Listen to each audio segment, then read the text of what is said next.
misalkan nyeri. Nah, ketika nyeri pada bagian ekstremitas, kira-kira apa yang memperberat keluhan tersebut? Oh, ketika dia berjalan tambah berat nyerinya. Oh, kalau dia istirahat nyerinya berkurang. Begitu juga kalau dia ngangkat berat, oh nyeri tangannya semakin berat gitu. Itu yang kalian tanyakan ketika ada keluhan nyeri pada pasien. Pokoknya segala sesuatu yang berkaitan dengan keluhan pasien, riwayat kesehatan sebelumnya maupun riwayat kayak riwayat jatuh mungkin, riwayat jatuh dari motor, jatuh dari pohon atau dan sebagainya, pokoknya yang berkaitan dengan masalah ekstremitas. Nah, itu yang perlu kalian tanyakan ketika melakukan analisa. Kalian bisa baca di situ ya. Nah, ini selanjutnya inspeksi dan palpasi. Coba baca siapa yang mau untuk inspeksi palpasinya. Coba orang ini. Coba. Ayo coba ayo. Ayo udah ngantuk ya.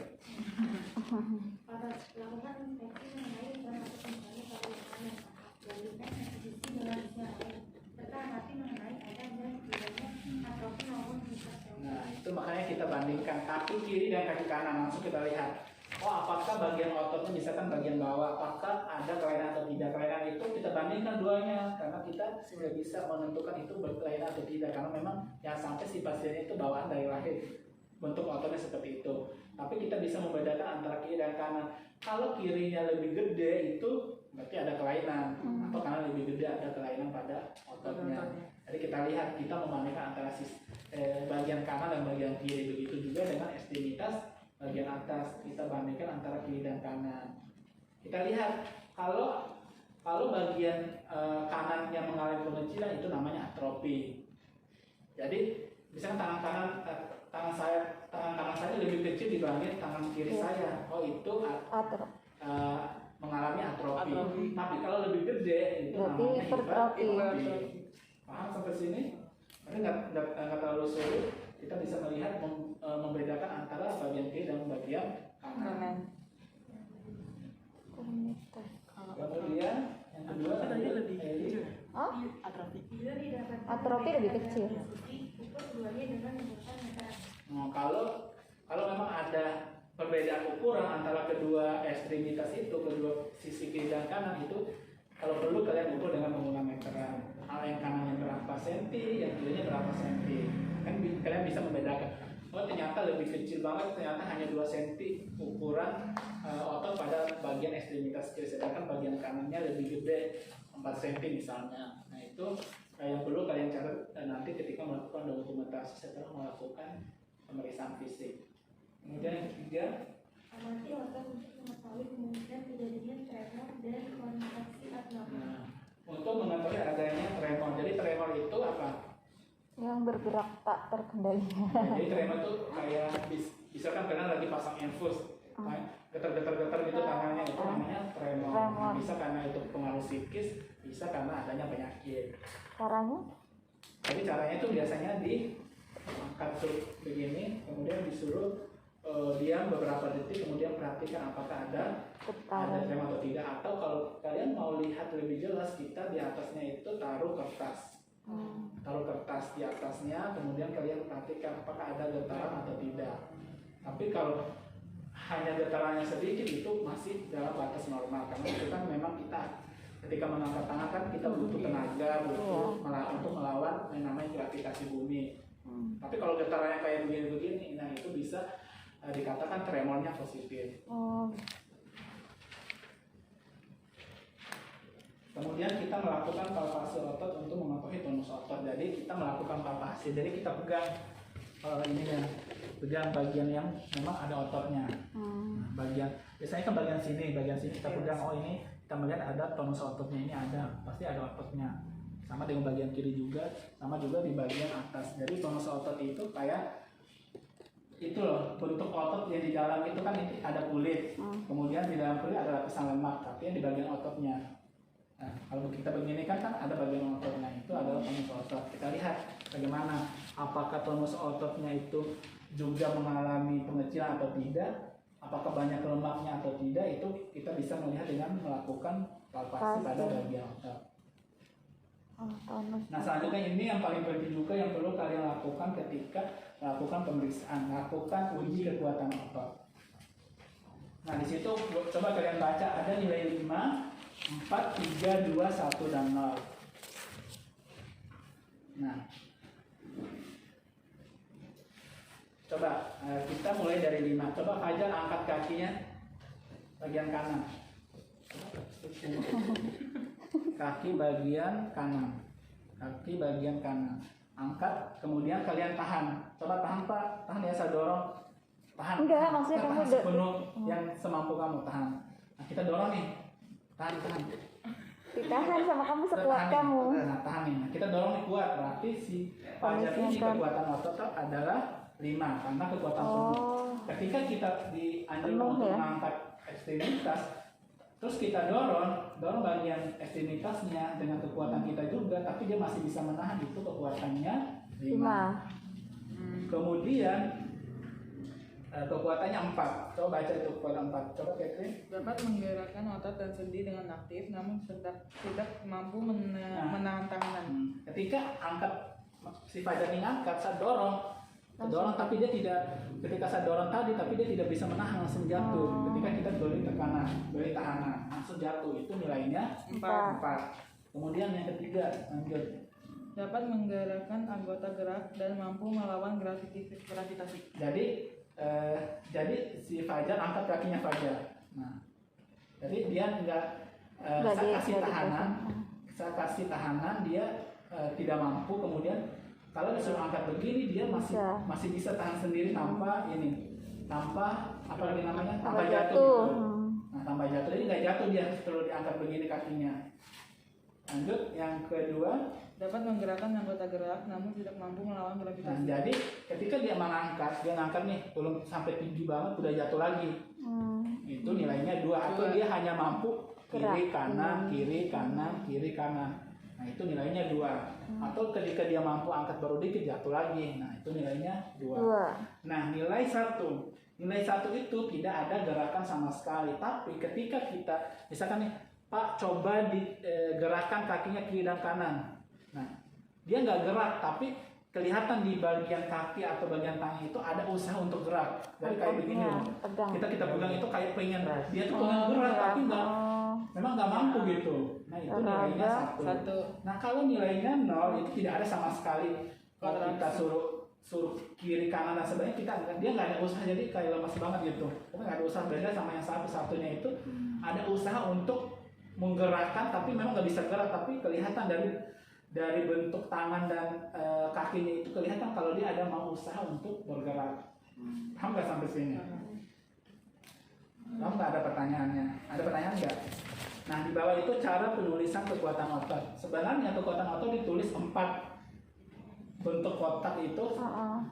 Kanan, ada 5, 5, 5, 4, 4, 4. Nah, bagaimana kita mendapatkan 4? Kan itu harus 4 kali tulisannya. Iya. Jadi misalkan bagian tangan, jadi kekuatan otot itu tidak hanya di bagian sini aja kita periksa sebenarnya, walaupun rata-rata itu pemeriksaan sekali doang, tapi di bagian, jadi ada 4. Ada bagian jari, kemudian bagian telapak tangan di bagian sini, kemudian bagian sini, kemudian bagian sini. Nah, makanya ada penulisan 4 sampai 4 kali. 4 kali. Jadi telapak tangan. Coba jari tangan. Jari tangan. Jadi saya tahan. Saya dorong nih, tahan. Nah, dia nih mampu nih, seperti Fajar itu nilainya 4. Nilainya 5. Kuat, kekuatan penuh. Iya. Kemudian di bagian telapak. Bagian telapak tangan itu biasanya kita salaman. Si Fajar ini disuruh genggam. Dengan kuat, saya mau lepas. Saya mau lepas tangan saya nih, mau lepas. Tapi karena kekuatannya penuh, jadi dia bisa menahan genggaman ini dengan kuat gitu. Paham nggak sampai sini? Iya Pak. Nah, kemudian bagian yang selanjutnya bagian sini. Jadi kayak tadi disuruh angkat, kemudian disuruh kita kasih tahanan, kemudian kita melihat berapa kekuatan ototnya. Sama juga di bagian sini. Nah, di sini juga kita kalau kalian bisa adu panco juga sama pasiennya. Tapi kan nggak mungkin kan pasien sama juga di bagian sini. Nah, paham nggak? Nah, kita lanjut ke kaki. Nah, kaki juga ini kita dorong. Coba kamu dorong tangan saya. Ya, kasih dorongan ya, itu kekuatannya penuh. Kemudian bagian sini juga dikasih dorongan. Coba kamu dorong. Ya. Nah, kemudian bagian sini, kemudian bagian paha. Paham nggak sampai sini? Ya. jari-jari, telapak kaki, Atau ada yang mau mencoba kaki, atau lanjut? telapak Nah, kemudian selanjutnya kita melakukan amati tulang dan persendian. Nah, itu sama. Kalau tulang kan kita lihat, kita suruh lihat bagian kiri dan kanan. Apakah bagian kanan itu ada deformitas atau tidak? Bagian kiri dan Kita kanan membandingkan. deformitas atau tidak? Deformitas itu ada kelainan bentuk pada tulang. Biasanya orang dengan riwayat kecelakaan atau habis kecelakaan itu terjadi deformitas pada tulang. Jadi awalnya mungkin di sini lebih panjang, tapi kakinya lebih sama, tapi karena ada patah tulang dia posisinya itu kelihatan lebih pendek tulangnya, atau ada benjolan pada bagian yang patah. Nah, itu adalah deformitas. Pokoknya tulang itu mengalami perubahan bentuk. Kemudian kita lihat selanjutnya itu pada bagian tulang itu adalah adanya pembengkakan. Jadi seluruh bagian tubuh kita kan ada tulangnya, jadi kita lihat sebagian situ ada pembengkak atau tidak. Kalau ada pembengkakan, ditakutkan misalkan ada tumor pada tulang. Kalau pembengkakan kelihatan misalkan bagian kanan sama bagian kiri. Bagian kanannya ada pembengkakan, kita raba apakah itu pembengkakan tulang atau pembengkakan pada otot. Kalau tulang biasanya lebih keras. Misalkan nih kita raba, oh ini kayaknya bengkaknya pada tulang bukan pada ototnya. Nah, itu kita bisa membedakan apakah dia pembengkakan pada tulang atau pembengkakan pada otot. Kemudian persendian. Nah, persendian itu sama. Kita melihat kelainannya, apakah ada pembengkakan pada sendi, apakah ada nyeri tekan. Pokoknya sendi itu yang apa ya? sambungan Sambungan dari tulang. Kalian bisa lihat gini, bagian sini kalian perhatikan apakah ada kelainan. Nah, yang paling penting itu tentang gerak pada persendian. Kemampuan pasien untuk menggerakkan sendinya. Coba Bapak ajak tangannya dibeginikan, fleksi namanya. Udah paham kan fleksi? Iya, Fleksi fleksi. bisa. Kemudian begini lagi Pak, berarti ekstensi. Fleksi. Ini fleksi, kemudian ekstensi. Kemudian pasiennya biasanya duduk atau berdiri, disuruh mutar tangannya, mutar. Coba duduk aja. Rotasi. Semua aja diikut, ya mutar. Itu namanya rotasi. Nah, itu kemudian kita ulang pada bagian kiri, ekstensi, Fleksi, ekstensi, kemudian rotasi. Sama juga bagian leher, kan ada tulang Iya. di bagian leher. Ini kita melakukan fleksi, ekstensi, kemudian kita rotasi, itu rotasi. Nah, kita juga bisa melakukan di bagian bawah. Bagian bawah itu kita melakukan fleksi bisa begini, atau kita melakukan ekstensi begini. Jadi ditekuk itu namanya fleksi, kemudian kita luruskan lagi itu namanya Ekstensi. kemudian dianjurkan untuk mutar. Nah, sampai sini paham untuk rentang gerak. Jadi kita rentang gerak itu ada 3 gerakan, ada fleksi, ada ekstensi, dan ada rotasi. Pokoknya kita lakukan pada bagian-bagian yang ada persendiannya. Tapi ingat, jangan dipaksa lakukan jika ada keluhan atau pasiennya tidak mampu, takutnya menambah cedera. Misalkan pada pasien-pasien dengan patah tulang, jangan paksa, Pak coba mutar tangannya, pokoknya harus mutar Pak, pokoknya saya harus tahu Bapak itu bisa atau tidak mutar tangannya, nggak boleh. Karena kalian nggak tahu kan dia sudah mengalami cedera. Kalau kalian paksa untuk dilakukan rentang gerak, itu akan berdampak pada keadaan pasiennya. Nah, kita sudah selesai. Ada pertanyaan? Pak, saya mau tanya cara periksa turgor kulit.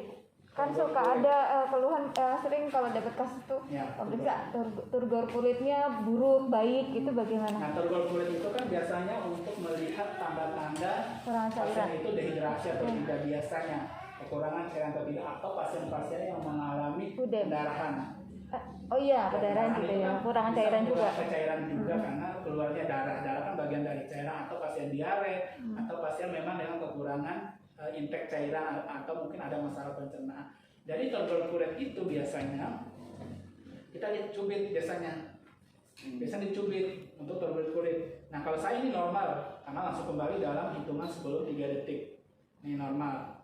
Nah, tapi kalau pada lansia orang dengan kekurangan cairan atau ada dehidrasi dan sebagainya, biasa turgor kulitnya itu nggak secepat ini.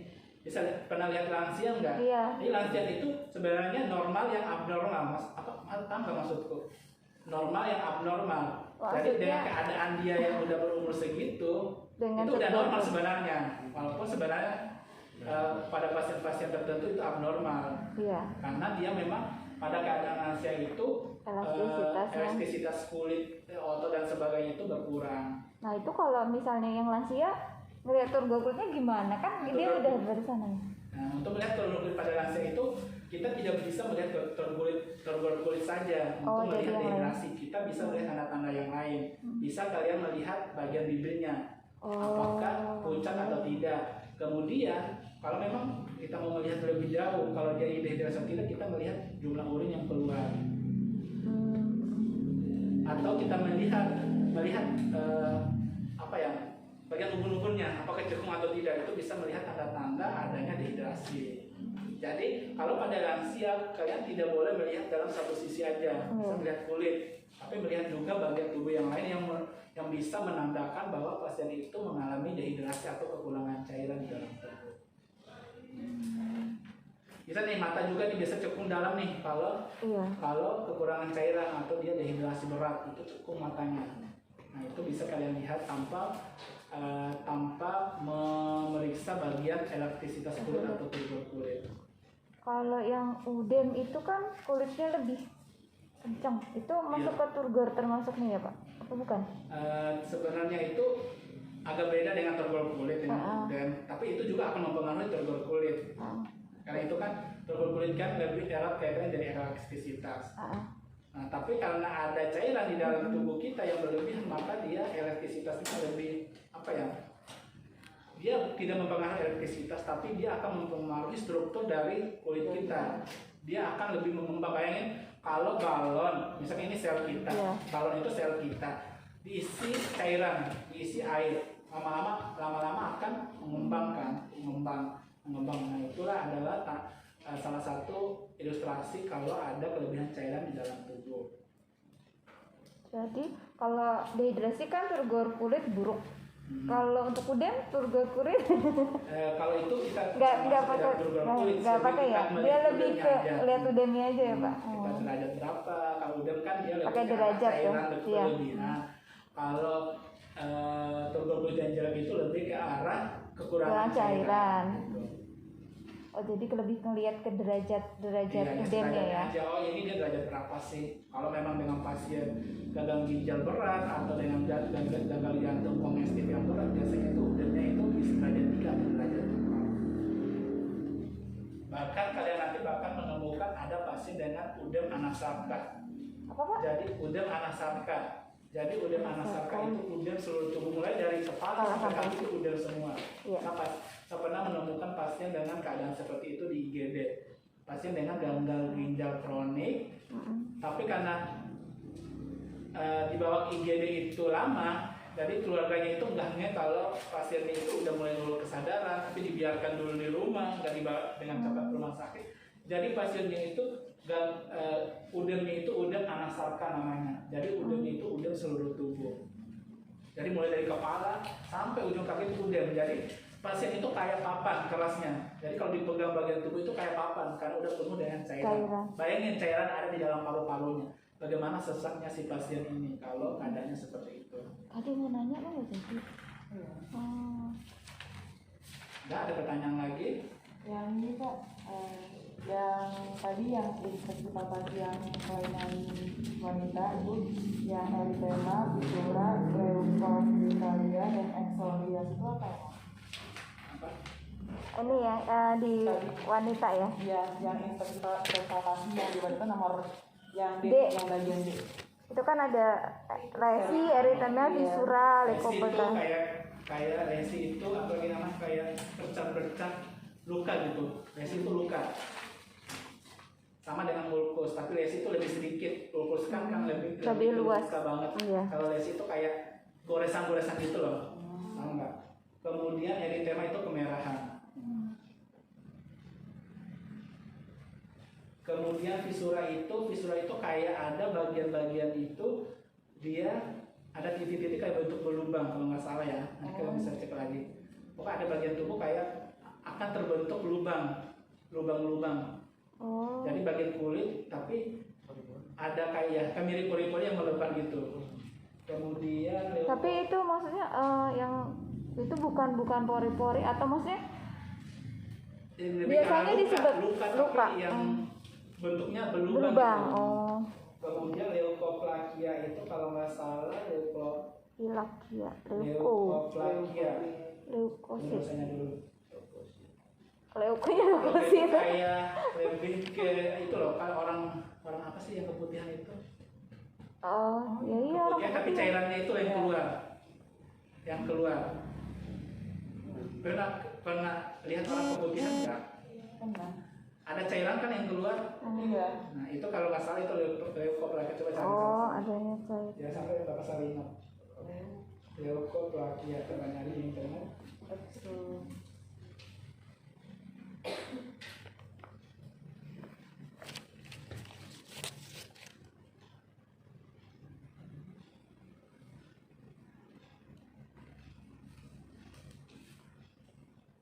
Oh ini, leukoplakia itu lebih ke bercak putih. Oh, Ya, bercak. bukan keputihan, saya ingat.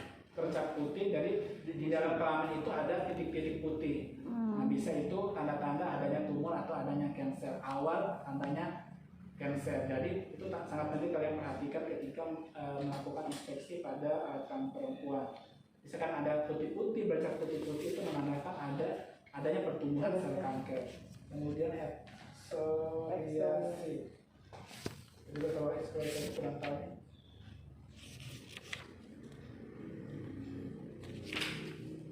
Oh, kalau eksfoliasi itu pernah lihat orang dengan demam berdarah nggak? Iya. Nah, di situ ada bintik-bintik pendarahan, bintik-bintik pendarahan. Itu peteki. Ya sambil peteki itu, tapi ini biasanya dia kalau peteki kan titik-titik, Iya. tapi kalau eksfoliasi itu dia biasanya warna merah dulu, warna kemerahan pada kulit, kemudian nanti diikuti bintik-bintik warna merah. Oh. Seperti tanda-tanda pendarahan pada orang dengan demam berdarah. Darah. Ya, Bercak tapi merah. warnanya juga berubah karena kulitnya itu berubah kemerahan, kemudian diikuti titik-titik berwarna merah, titik tanda-tanda pendarahan.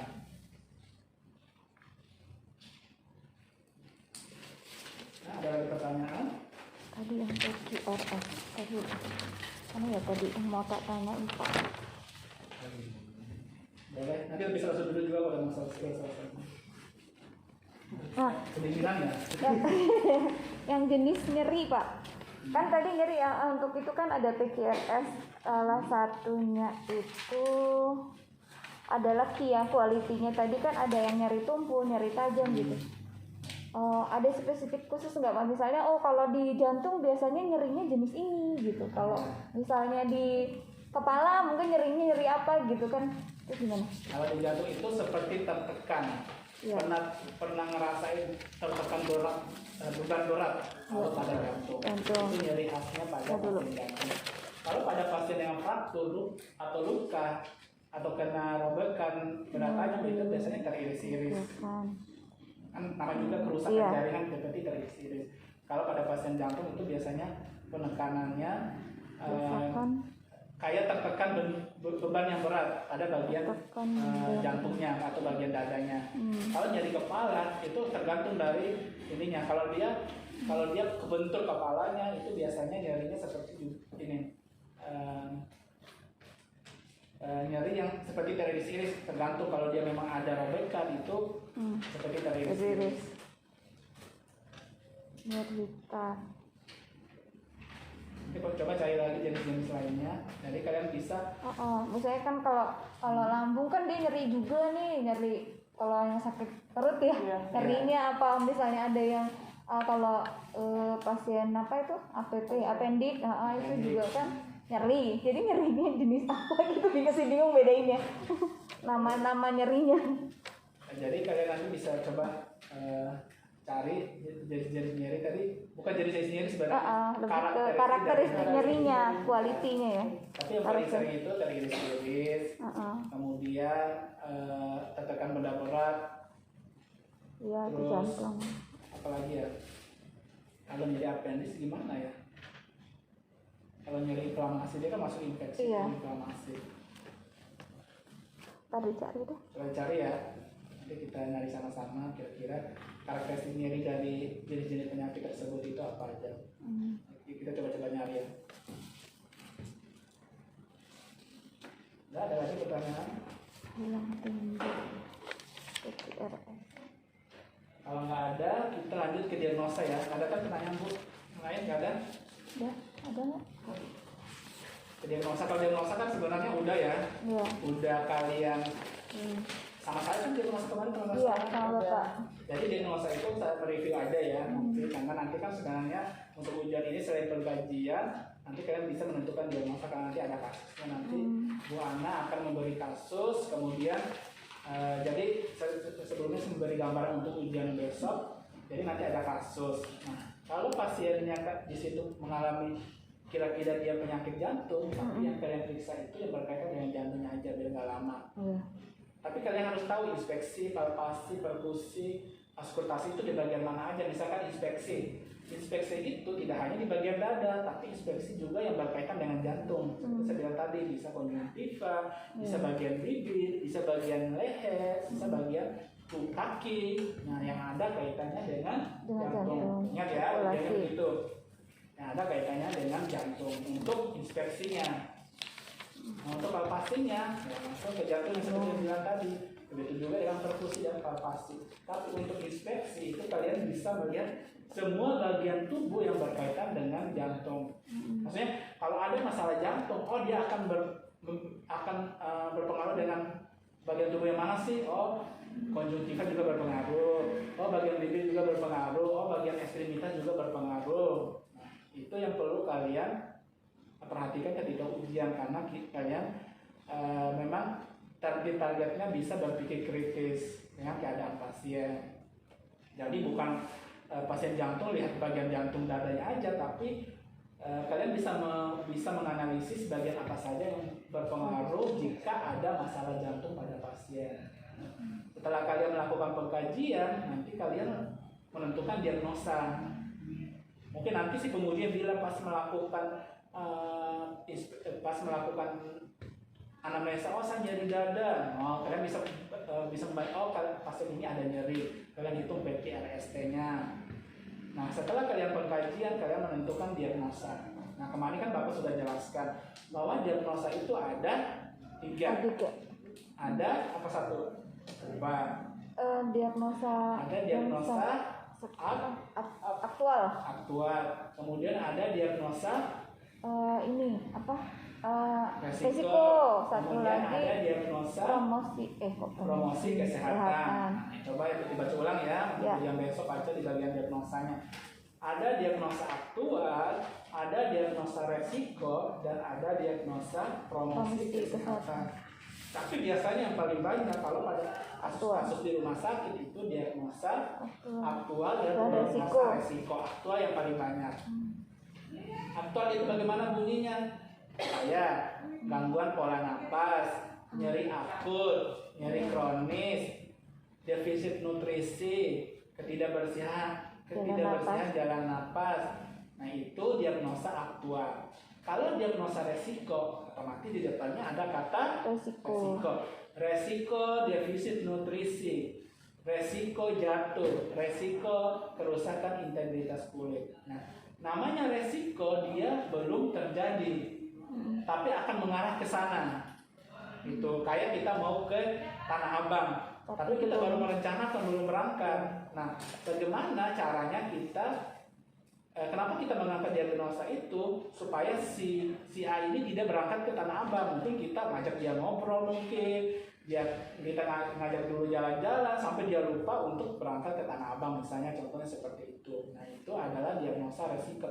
Jadi diagnosa resiko itu diagnosa yang belum terjadi tapi kemungkinan besar akan terjadi ketika kita tidak melakukan intervensi dengan baik.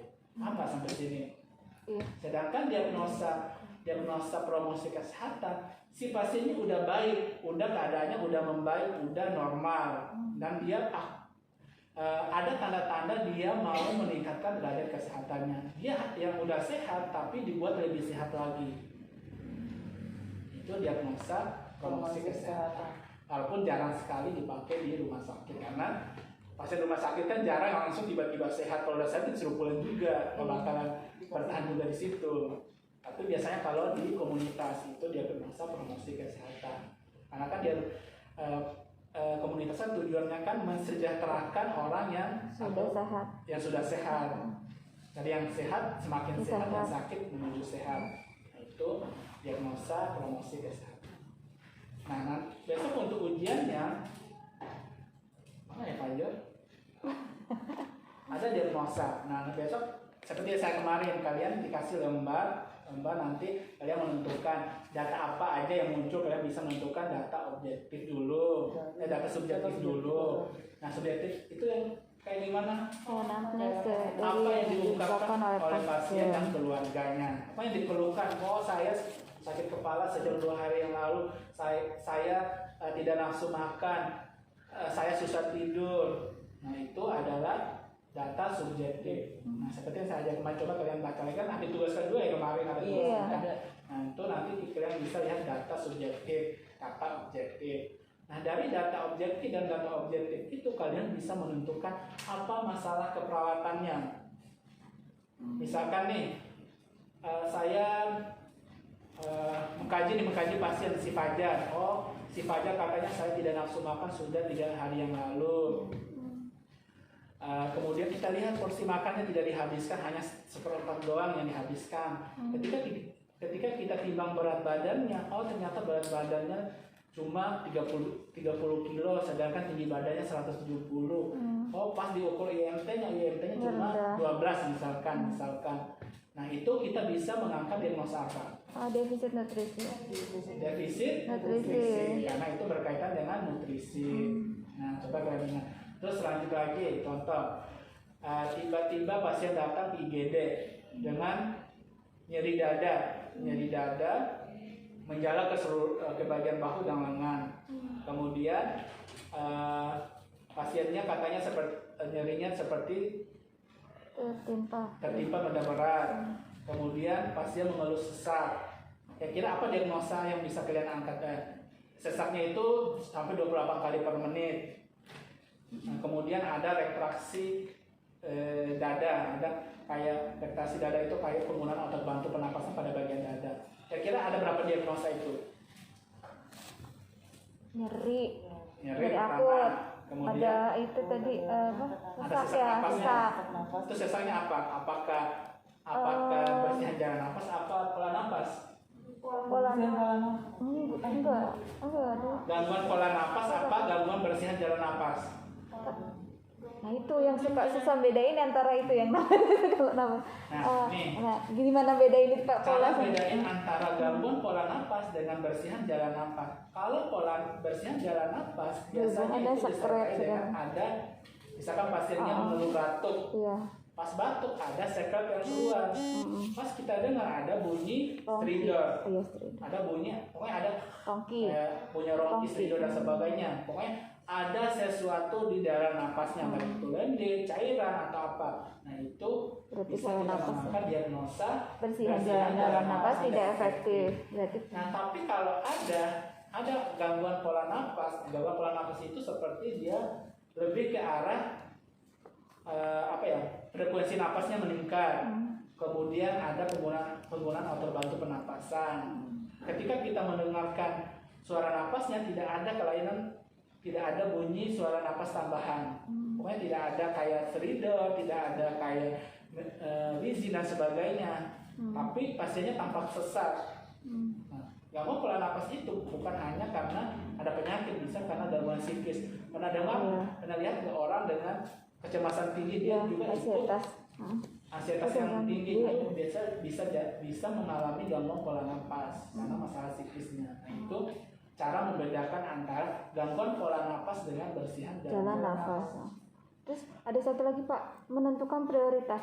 Nah, itu mana dulu yang harus ditangani, apa gimana kalau menentukan prioritas diagnosa itu? Menentukan prioritas itu ada beberapa cara. Yang pertama dengan melihat mana dari diagnosa atau masalah keperawatan itu yang paling mempengaruhi kualitas hidup atau mengancam jiwa.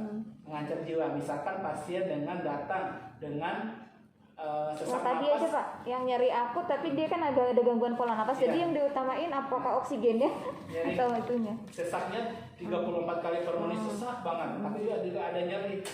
Yang paling kalau utama yang mana kira-kira? Oksigen. Oksigenasinya daripada kenyamanannya, karena kalau kekurangan oksigen itu bisa merusak Semua sel-sel sistem. tubuh, bisa merusak organ tubuh. Makanya yang jadi prioritas itu adalah gangguan pola napasnya. Jadi kita cari mana yang paling mengancam jiwa. Coba tanya yang soal waktu itu. Tadi waktu itu ada soal yang bikin bingung. Yang soal cairan tubuh. Pasien itu kecelakaan ya dengan perdarahan hebat, tapi dia HB-nya rendah cuma 9, terus sesak iya dengan saturasi oksigennya di bawah 95, terus satu lagi dia dengan trombositnya rendah. Jadi yang mana dulu yang ditangani? Itu kalian lihat dulu. Jadi gimana Nah, tuh Pak? cara menentukan kedua, tadi kan paling mengancam jiwa. Ya. Cara menentukan kedua itu diagnosa yang bisa menimbulkan diagnosa yang lain. Paham nggak maksudku? Jadi jadi adanya masalah ini bisa maksudnya memunculkan betul. masalah-masalah yang lain. Iya. Nah, misalkan pasien dengan pendarahan tadi, dia kan kekurangan volume cairan. Iya. Nah, kekurangan volume cairan itu bisa mengakibatkan sesak juga. Iya. Karena si jantung sama paru-paru itu berusaha untuk bekerja lebih maksimal dari biasanya untuk memenuhi kebutuhan nutrisi dan oksigen ke seluruh tubuh. Makanya, dia sebenarnya volume cairan, gangguan volume cairan. Nah, volume cairan itu akan berakibat ke gangguan pola napasnya. Nah, makanya yang kita Indikasi perlu duluan pertama adalah gangguan volume cairannya. Kita memberikan intervensi ke gangguan volume cairan ini, nanti si gangguan pola napas itu secara tidak langsung Otomatis juga langsung. akan ikut membaik akan kembali normal gitu dengan melakukan intervensi yang cairan. di masalah utamanya itu. Namanya itu core problem. Dari core problem itu akan dari masalah yang lain.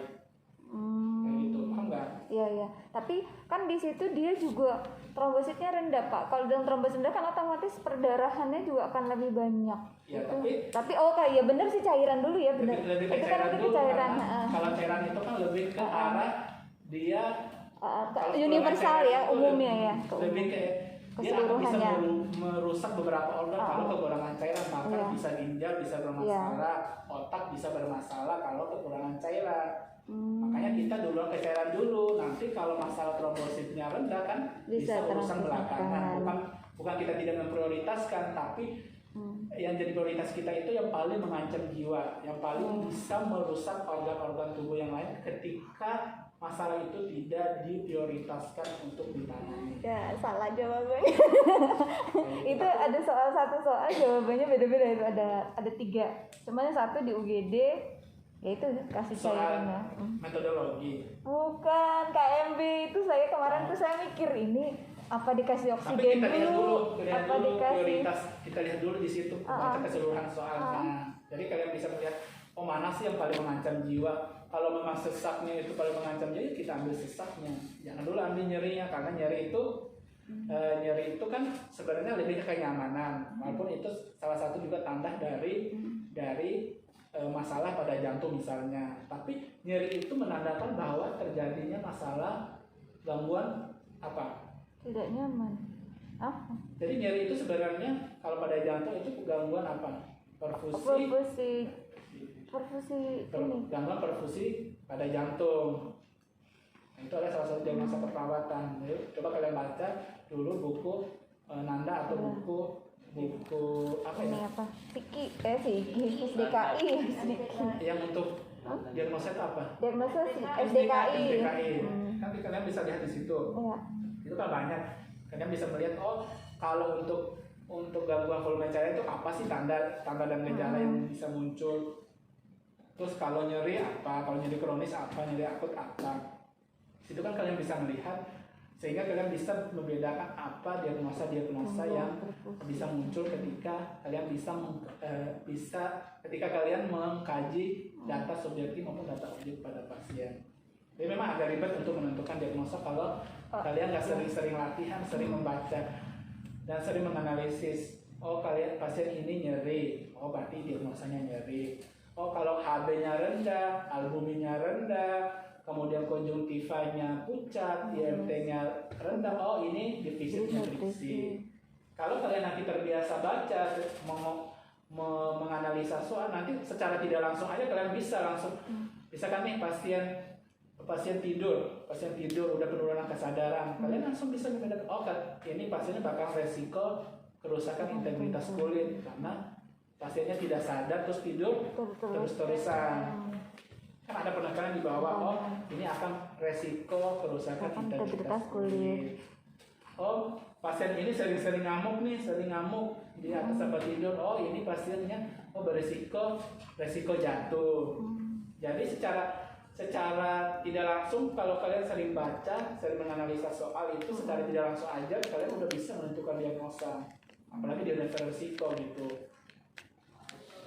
Oh pasien ini mual muntah, udah 2 hari 3 hari mual muntah karena nafsu makan, tapi IMT-nya masih normal, oh berarti dia resiko. Oh apa tadi Pak? Lagi ngekir tadi. IMT-nya normal, tapi dia mual muntah terus nih, nggak nafsu makan, apa diagnosanya? Ya itu resiko defisit nutrisi. Resiko defisit nutrisi. Karena untuk menentukan defisit nutrisi itu IMT-nya harus di bawah normal dengan perubahan berat badan secara signifikan. Seperti itu. Kalau yang resiko itu kan kalau misalnya yang aktual kan udah tahu nih subjeknya apa, objeknya apa gitu. Nah kalau yang resiko ini Pak, maksudnya yang kita tulis di situ tuh apa? Oh yang nanti kemungkinan menyebabkan ini apa itunya yang ditulis atau bagaimana? Resiko. Untuk resiko. Kan itu ada diagnosa resiko. Coba kalian baca, ada beberapa resiko itu. Resiko yang ditulis, pokoknya kalau diagnosa resiko itu ada tulisan resiko di depannya. Nah, biasanya itu kayak ada beberapa itu resiko defisit nutrisi kayak tadi. Iya, maksud saya kan kalau itu kan berdasar untuk analisanya gitu loh Pak. Analisa datanya kan kalau misalnya itu kan berdasarkan data subjektif atau objektif. Nah, kalau resiko itu yang faktor resikonya kita tulis. Oh, faktor resikonya misalkan faktor resiko kayak tadi. Oh, kayak tadi pasien dengan resiko kerusakan integritas kulit. Faktor resikonya adalah tirah baring lama. Oh, gitu. jadi yang sudah dialami ini nanti akan menyebabkan ini. Iya. Tapi belum terjadi nih kerusakan integritas kulitnya. Tapi karena dia tirah baringnya lama, kemungkinan nanti dia akan beresiko terjadi resiko kerusakan integritas kulit. Iya. Sampai iya. Misalnya sesuatu yang akan menyebabkan itu yang ditulis berarti yang ditulis itu. Misalkan apa lagi? Misalnya kalau misalnya risiko defisit nutrisi, misalnya tadi kan mual muntah, misalnya anoreksia bisa gitu. Nah, iya, itu ya berarti itu ya. Risiko defisit nutrisi ditandai dengan mual muntah dan anoreksia gitu. Faktor resikonya mual muntah dan anoreksia. Oh ya. Iya. Paham nggak sampai sini? Iya. Untuk penulisannya masih udah ingat? Masih, iya. Jadi kalau aktual, misalkan defisit nutrisi berhubungan dengan ditandai penyebabnya, kira apa? Ditandai dengan itu apa? Yang ininya. Ditandai dengan IMT-nya rendah, HB-nya 2,5 misalkan. Nah itu cara penulisan diagnosa aktual. Jadi masalah keperawatannya terus berhubungan dengan kemudian ditandai dengan. Kemudian kalau faktor resiko, kalau diagnosa resiko defisit nutrisi berhubungan dengan apa faktor resikonya? Anoreksia misalkan. Kalau promosi kesehatan itu yang normal sama dengan aktual tapi dia nggak ada berhubungannya. Tapi ditandai dengan. Paham nggak sampai sini? Ya. Coba ulang, ada bisa satu orang bisa ulang. Kalau aktual gimana? Kalau aktual itu masalahnya terus berhubungan dengan apa, baru ditandai dengan gejalanya. Kalau resiko itu resiko yang terjadi apa, terus berhubungan dengan apa. Kalau misalnya tadi satu lagi promosi itu apa yang mau dipromosikan, terus ditandai dengan tapi hal yang positif, normal. maksudnya yang normal. Positif dan normal. Jadi bukan yang masalah tapi yang normal. Kemarin kan udah ada contohnya di slide yang Bapak kasih kan kalian bisa baca. Jadi untuk ujiannya besok kalian itu menentukannya untuk diagnosanya. Kalian coba baca-baca lagi cara menentukan diagnosa, karena kalau saya ajari satu-satu diagnosa keperawatan itu nggak bakal selesai 1 hari, kan banyak. Tapi Iya. biasanya kalau napas ya, saya kasih ini aja dulu aja. Kalau pada napas, kalau napas itu coba catat. Nanti Iya. kalian bisa lihat tanda dan gejala di buku Nanda Anda ya, bisa atau SDKI. di SDKI. Mm. Kalau pada napas itu biasanya yang pertama gangguan pola napas.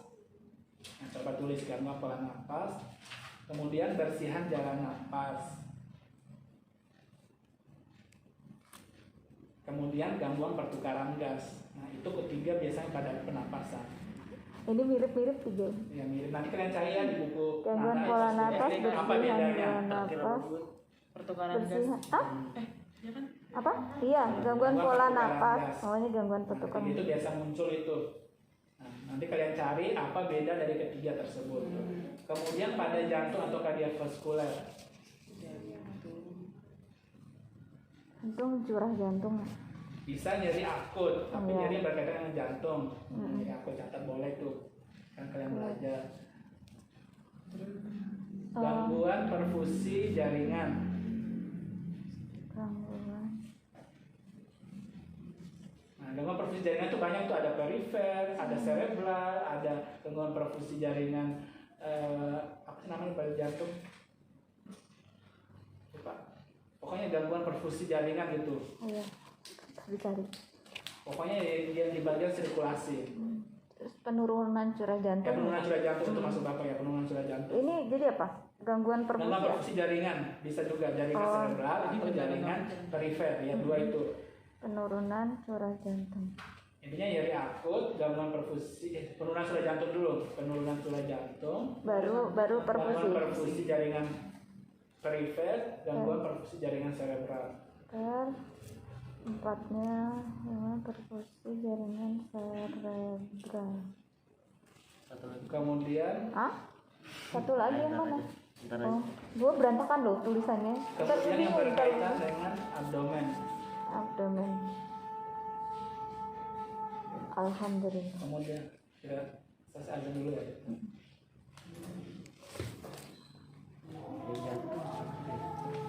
Jadi penurunan curah jantung kedua.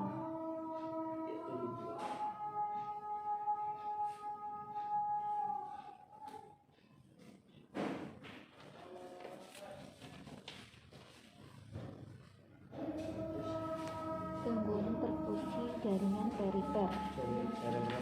Yang perifer, terus baru yang cerebral.